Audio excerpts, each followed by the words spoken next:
Hello all, this is Halloween, and if you love haunted history and cemetery walkthroughs as much as I do, you may want to subscribe because I'm going to be taking you somewhere new every week.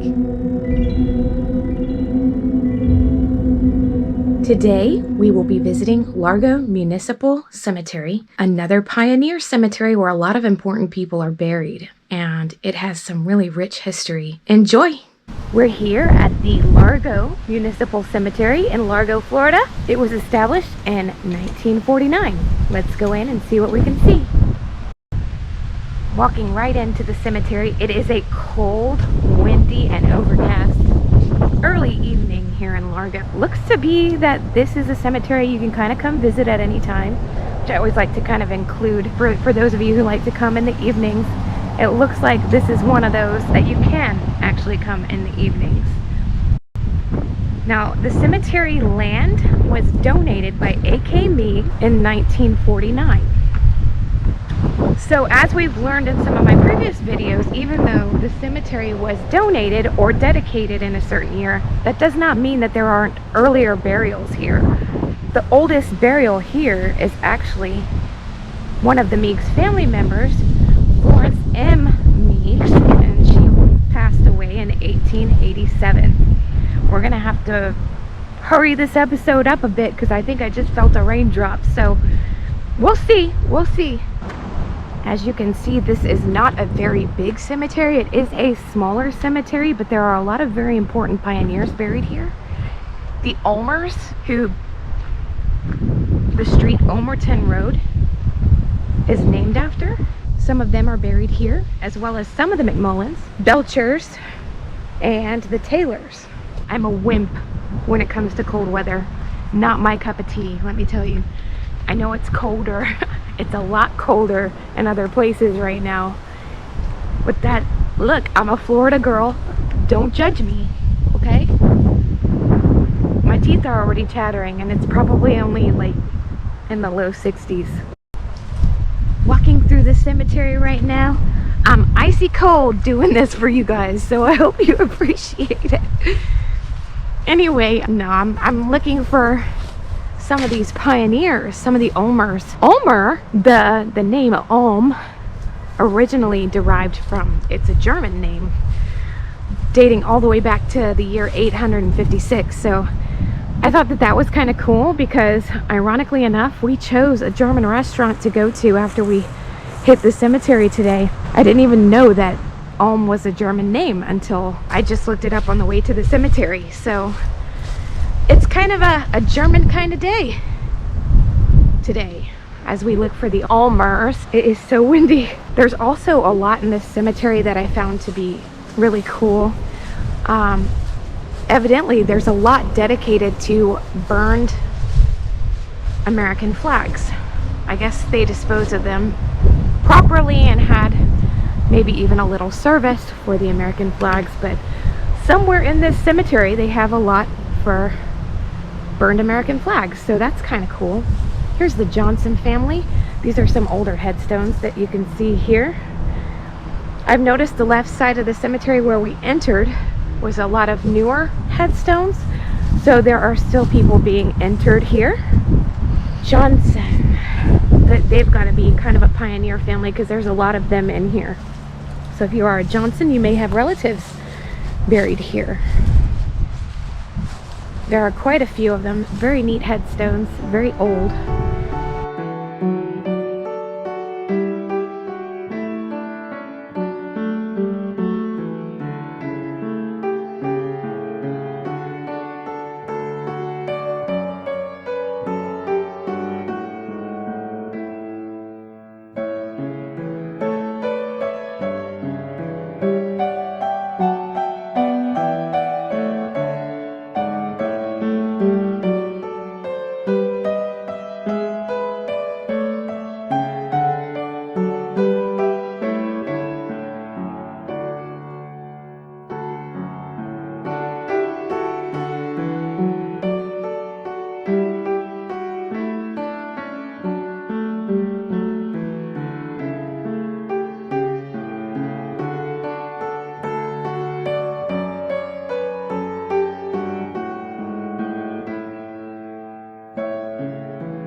found some McMullins here. They're kind of everywhere in Pinellas County. So here are some McMullins. We've got Neil and Ruth and Donald and Mary McMullen.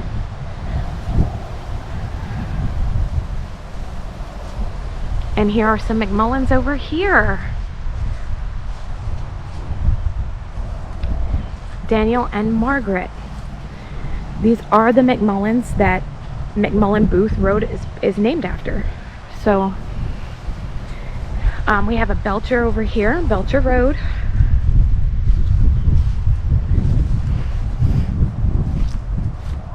We got a couple Belchers. I see them a lot as well in Pinellas.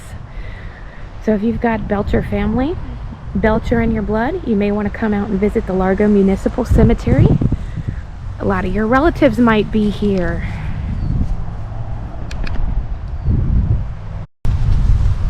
Kind of in the middle of the cemetery right now. I found another McMullen, a couple of McMullins, and another Johnson. So that's really exciting because I know some of the history now, and if you've watched any of my videos, you probably now know some of the history of the McMullins. They have a cool story how they all kind of settled here. I'm on the hunt right now for the Ulmerton Road's namesake. Marion Ulmer was one of the first to settle here in this area of Pinellas County, Largo. The Ulmerton Road is actually named for the community of Ulmers who first settled here. They owned a turpentine, still, timber, and naval store interests here in the community. After they settled here, more of the McMullins, Belchers, and Taylors, and all of these other names that we see kind of followed suit and came here as well to start their own businesses and bring up the community. So right now I was kind of on the lookout for the Ulmers, any of them. There's more McMullins over here. That's a really cool McMullen. Otis and Clara. It's Strickland, but Clara looks like she was a McMullen as well. So cool. Here's some more McMullins. If I have any McMullins watching, leave a comment down below. I'd love to hear from you. Mother and father McMullen there. Emma Clara Cox and Eli. That's cool. There are also a lot of Jacksons here. So as I was doing some research, my mind started to wander, and really, I was wondering who was the founder of Largo? Who was the original founder? And found out that in 1823, Count Odette Philippi, who was a surgeon in Napoleon's army, was the first permanent settler here in Largo. And it was after that that the Taylors, McMullins, Wilcox, Belchers would follow and settle here as well. Now, Philippi passed in 1869 and was buried on the property of his estate, which today is Philippi Park.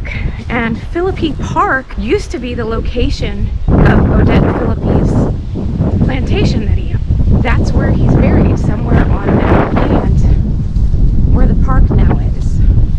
So I thought that was pretty interesting. I don't know if I've ever been to Philippi Park, but now I want to go just to see if they have like a little memorial, or if he has a headstone there or whatever where his body is laid to rest.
Here are the Taylors here, also some of the original settlers of this area, Largo. These are some old headstones here, and small in size, only a couple feet tall. I found the Ulmers. I wasn't leaving here until I did, but this is the plot for the Ulmers family. And Marion Wheeler here, he was who they named Ulmerton Road after, which is really cool. So they're here.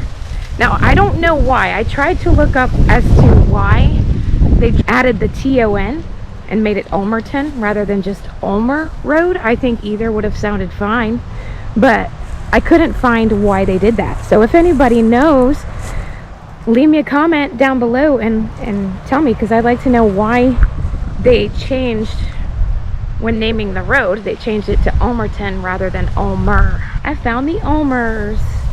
Here's a Winifred McMullen Ulmer, so that's kind of cool. Two pioneer families there. Very neat. Awesome. I think there's actually more McMullens here than I've seen in any cemetery in Pinellas County. There are a lot of McMullens here, so but anyway, it's getting nippy and it looks like it could rain. So we're gonna get out of the cemetery and grab a bite to eat. See you there. In honor of the Ulmers, we're gonna hit this German bistro. I was excited to learn that the Ulmers were German and that we just had chosen a German restaurant. So let's go in and have a bite to eat. Cute little German restaurant, and when I say little, I mean little. This place is, it's got less than 20 tables in it. Very quaint, very cozy, and very adorable. I'm excited to try the food because it seems like a Largo staple, so I think it's going to be pretty good.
Thank you so much for joining me again today. Oh my gosh, now I don't normally do this, but in all of my cemetery videos, I usually feature a nearby restaurant that has great food or great reviews.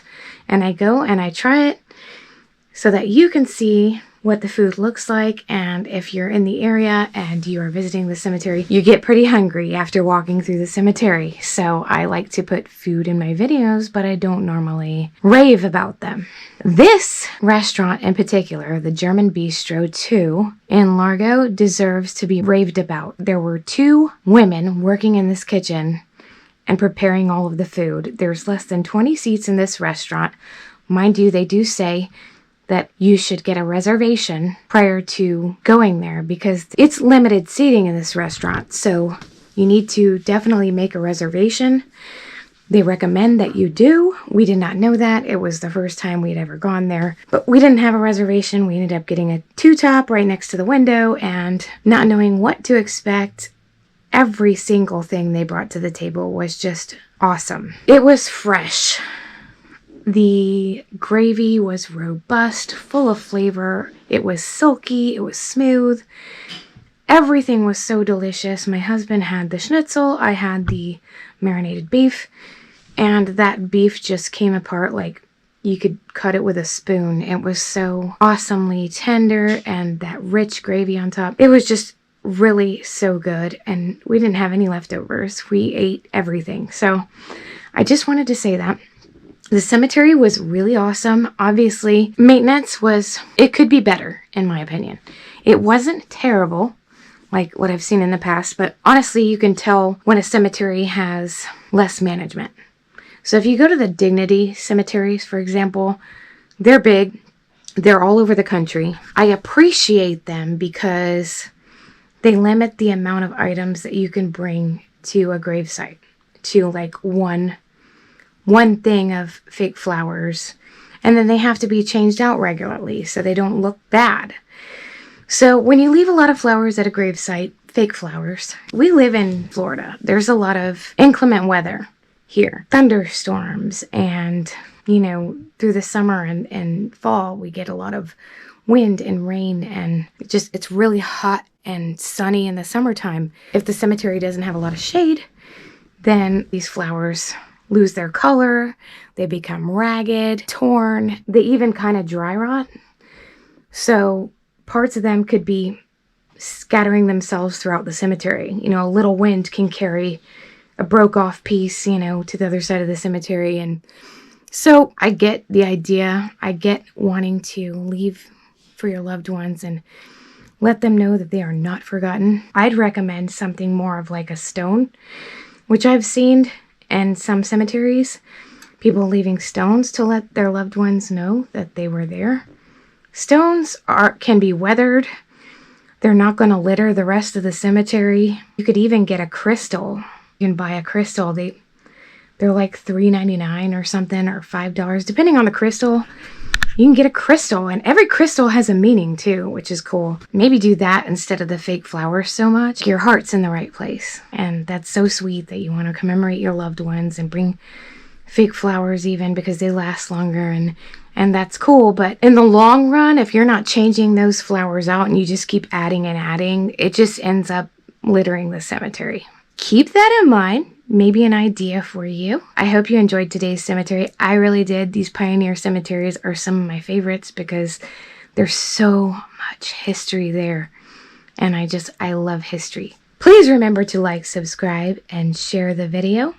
That does it for today's episode. I'll see you next time.